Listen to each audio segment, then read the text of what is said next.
Smart summary Hindi में आपका स्वागत है। आज हम एक ऐसी शक्ति की बात करेंगे जो एक सुकून भरी जिंदगी और एक दर्द भरी जिंदगी के बीच का फर्क तय करती है। देखिए, हम एक ऐसी दुनिया में रहते हैं जहां हर कोई हमसे एक रिएक्शन चाहता है। लोग अपमान करते हैं क्योंकि वो हमें कंट्रोल करना चाहते हैं, वो हमें अनदेखा करते हैं क्योंकि वो हमें तोड़ना चाहते हैं, और ज्यादातर लोग बिना सोचे समझे इमोशनल होकर रिएक्ट कर देते हैं और इसी प्रोसेस में अपनी शांति, अपना कंट्रोल और अपनी शक्ति सब खो देते हैं। ये एक बहुत ही गहरी बात है ना? इसका मतलब एक ऐसी स्टेट में पहुंचना है जहां भावनाएं हमें कंट्रोल नहीं करती, बल्कि हम उन्हें दिशा देते हैं। यही तो असली पावर है। ये बस कुछ टिप्स और ट्रिक्स के बारे में नहीं है।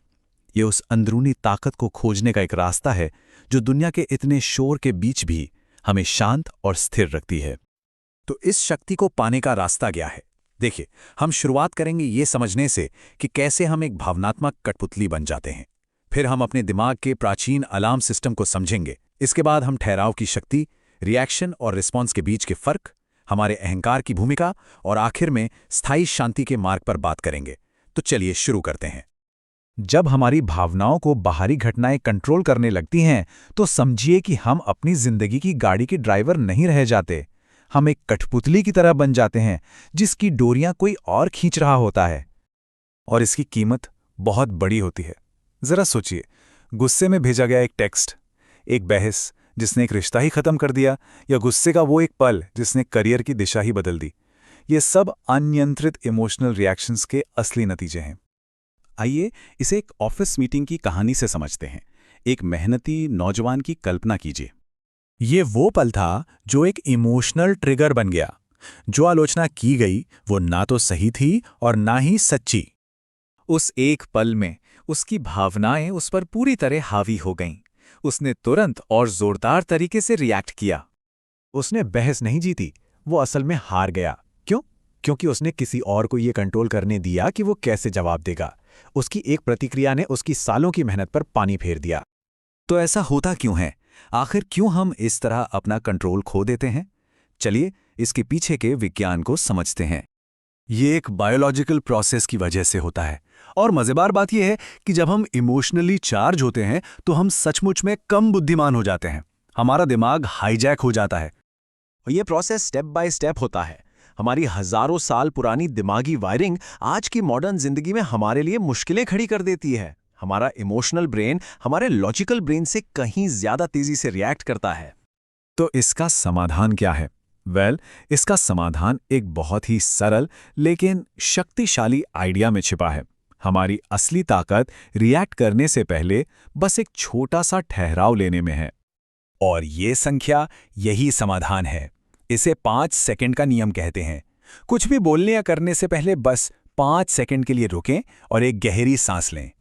ये छोटा सा ठहराव ही एमिगडाला हाईजैक को रोकने और हमारे लॉजिकल दिमाग को वापस ऑनलाइन लाने के लिए काफी है। जब कोई रुकता है तो एक जादुई चीज होती है। वो उस एक चीज को वापस ले लेता है जो किसी और के पास कभी नहीं होनी चाहिए, अपना कंट्रोल। ये बात एक गहरी सच्चाई बताती है। हमारा दुख अक्सर उस घटना से नहीं आता, बल्कि उस पर हमारी अनियंत्रित प्रतिक्रिया से आता है। हम सालों तक अपने ही पछतावे का बोझ ढोते रहते हैं। तो चलिए अब इसे और प्रैक्टिकल तरीके से समझते हैं। किसी भी मुश्किल सिचुएशन को संभालने के 2 बिल्कुल अलग तरीके होते हैं। यहां पर जो मुख्य अंतर है वो ये है। रिएक्शन एक घाव से आता है, जबकि जवाब एक ताकतवर जगह से। रिएक्शन तुरंत होता है, जवाब सोच समझकर। एक हमें गुलाम बनाता है तो दूसरा हमें आजाद करता है। किसी भी तनाव वाले पल में कंट्रोल वापस पाने के लिए ये 4 कदमों वाली स्टॉप विधि बहुत कारगर है। ये एक ऐसा टूल है जिसे कहीं भी कभी भी इस्तेमाल किया जा सकता है, ताकि कोई रिएक्ट करने के बजाय जवाब देना चुन सके। चलिए अब इस बातचीत को एक और गहरे लेवल पे ले जाते हैं। हमारी सबसे विनाशकारी प्रतिक्रियाओं के पीछे अक्सर एक बहुत ही शक्तिशाली चीज काम कर रही होती है, हमारा अहंकार, हमारा ईगो। ये कुछ आम ख्याल हैं जो बताते हैं कि हमारा अहंकार बोल रहा है। ये सही होने के बारे में नहीं है, बल्कि अपनी इमेज बचाने के बारे में है। एक बात याद रखनी चाहिए, अहंकार बदला चाहता है, लेकिन हमारी आत्मा आज़ादी चाहती है। ये एक बहुत ही पावरफुल सवाल है। ये एक मेंटल चेक इन की तरह काम करता है, जिसका इस्तेमाल कोई भी उस पल में ये जानने के लिए कर सकता है कि ज़रूरत सच की है या बस जीतने की। सच्ची ताकत और शांति दूसरों को गलत साबित करने में नहीं है, ये तो खुद को ये साबित करने में है कि हम अपने रास्ते पर आगे बढ़ेंगे, चाहे कुछ भी हो जाए। तो अब हम अपनी यात्रा के आखिरी पड़ाव पर हैं। यहाँ हम इमोशनल मास्टरी को एक ऐसे स्किल के रूप में देखेंगे जिसे सीखा जा सकता है और जो हमें गहरी आंतरिक शांति की ओर ले जाता है।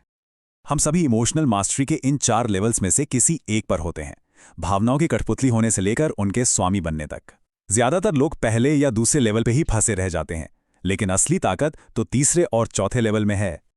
और हाँ, ये याद रखना बहुत ज़रूरी है कि इमोशनल कंट्रोल एक अनुशासन है, कोई जन्म से मिली हुई चीज़ नहीं।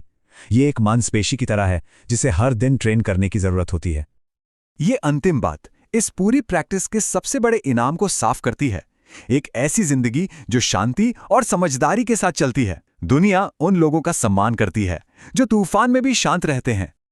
तो अंत में सवाल यही है जो इस पूरी बातचीत का निचोड़ है। चुनाव हमेशा हमारा होता है।